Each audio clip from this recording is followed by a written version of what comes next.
Sampai pukul 2 lebih pagi tu, kita dengar bunyi orang lari kat belakang. Kita nampak semua hitam je.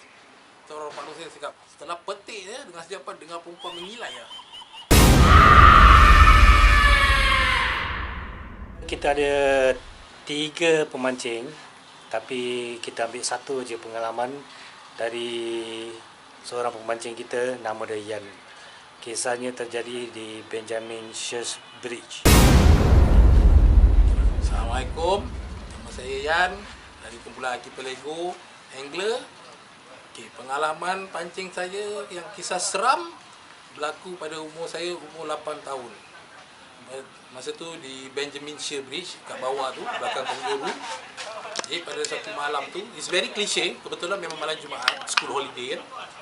Saya, sepupu saya dengan pakcik saya, arwah Pak Long saya lah. Malam tu kita tengah pancing. Dalam kisah pukul 2 pagi lah. Jadi bila tengah sibuk pancing tu, tiba-tiba nampak satu ekor burung putih. Besar burung dia putih. Dia nampak dia terbang, lari masuk dalam longkang. Masuk dalam longkang tu. Jadi out of curiosity, lari kat longkang tu nak tengok mana burung tu pergi. Sekali tengok burung tu tak ada. Tapi kat tepi tembok longkang tu ada satu sekuntum bunga tengah mengembang malam. Very rare nak tengok kembang malam tengok bunga ni. Jadi dah bunga tu tengah mengembang. Jadi time tu masih budak kan. Jadi macam curiga lah kan. Apa ni? Kita pun petik lah bunga tu. Setelah petik je, dengan sejapan dengar perempuan mengilai.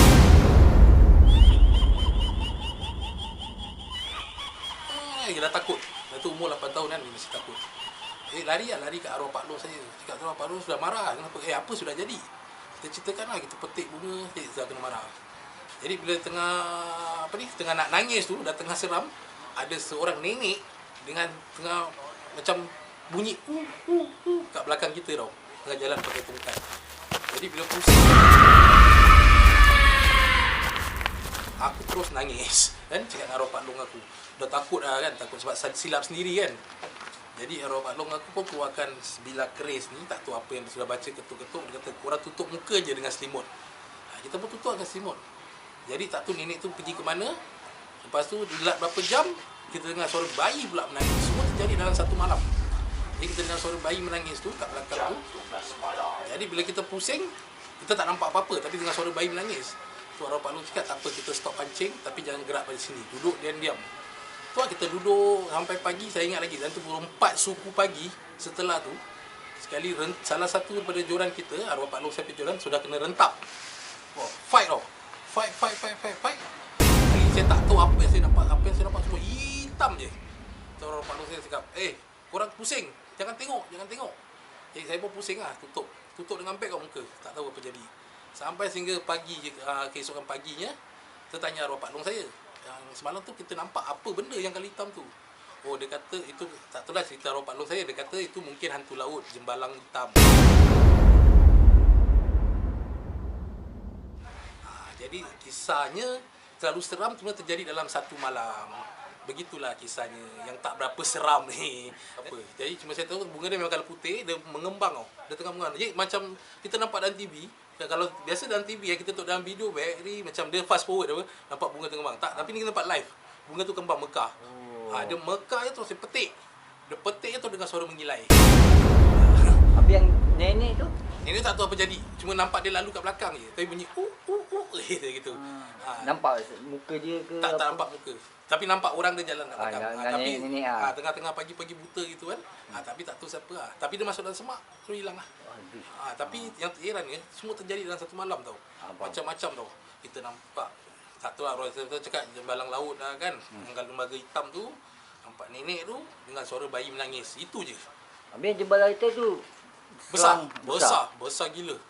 Tapi nampak macam apa bila tengah keluar tu, macam selimut besar. Tapi kalau hitam, tapi tak ada shape, tak apa, tak ada muka, tak ada apa, macam nampak Alif tu macam kena cover bayang tau. Tu terus takut tutup muka. Tapi arwah Pak Long saya cakap itu mungkin jembalang laut lah kan. Okey, itu kisah pertama daripada Yan, dan kisah kedua terjadi di Punggol Trek 14. Kita dengarkan kisahnya selanjutnya. Kisah selanjutnya, Kata dia berlaku di Punggol Track 14. Lepas tu kita sampai sana pukul 11 lebih malam lah.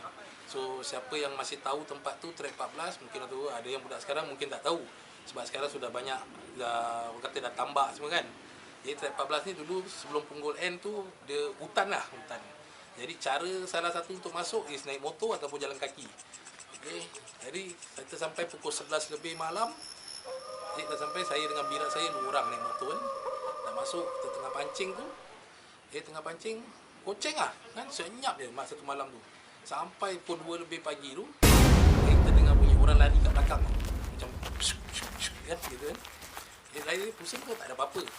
Jadi jarak saya dengan birak saya tengah pancing tu ada dalam 10 meter gitulah. Jadi dia tengok saya tengok dia.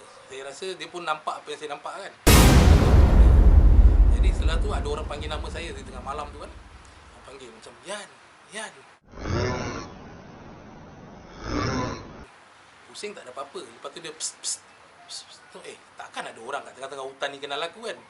Jadi kita buat bodoh je lah sebab kita punya niat cuma nak pancing apa. Aku tak ganggu kau tak ganggu aku. So selepas terjadinya begitu, diorang saya pun kena rentap. Jadi kebetulan dalam masa setengah jam tu saya bawa naik 7 ekor gemang tau.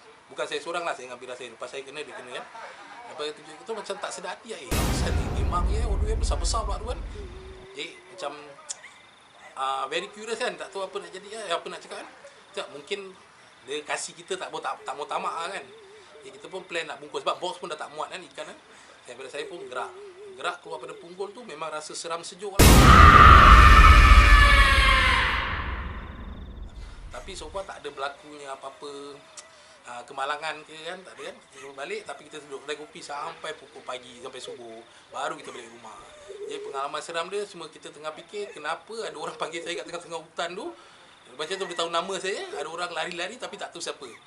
Itulah pengalaman saya. Macam mana suara dia tu? Lembut, macam Yan. 2 kali je dia panggil. Itu jam seorang ke? Tak, saya biras ada 2 orang. Tapi cuma nama aku je dia panggil. Habis yang orang lari tu Yang mana? yang rasa macam ada apa orang lari. Orang lari tu macam orang lari kat pokok ke pokok kan, kita boleh rasa macam bunyi orang lari. Kat semak-semak kat semak-semak habis kat belakang kita. Jadi kita kan facing, tentu kita main dekat longkang muara in between Coney Island dengan Punggol tu kan. Betul lah. Kat track 14 tu kat dalam hutan tu.